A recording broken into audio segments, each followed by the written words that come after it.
Hello' everyone, নমস্কাৰ। আকৌ এটা মিনি ব্লগৰ সৈতে মই আপোনালোকক পুনৰ আকৌ এবাৰ স্বাগতম জনাইছোঁ। কোনোদিন খাই নোপোৱা বস্তু এটা আৰু বনাই নোপোৱা বস্তু এটা আজি মই বনাবলৈ গৈ আছোঁ।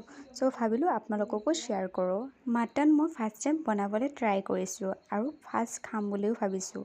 চ' সেইটো কাৰণে ভাবিলোঁ মই কেনেকুৱা বনাইছোঁ সেইটো আপোনালোকৰ সৈতে অকণমান শ্বেয়াৰ কৰোঁ।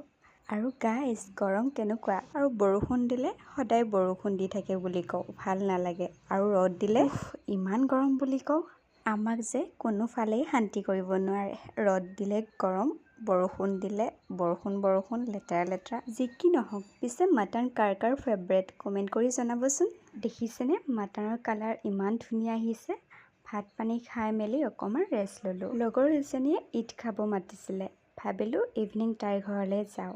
তাইক ফোন কৰি ক'লোঁ যে আমি গৈ আছোঁ। গৈ মেলি দেখিছেনে মাক জীয়েকে মোক মেহেন্দি লগাই দিছে।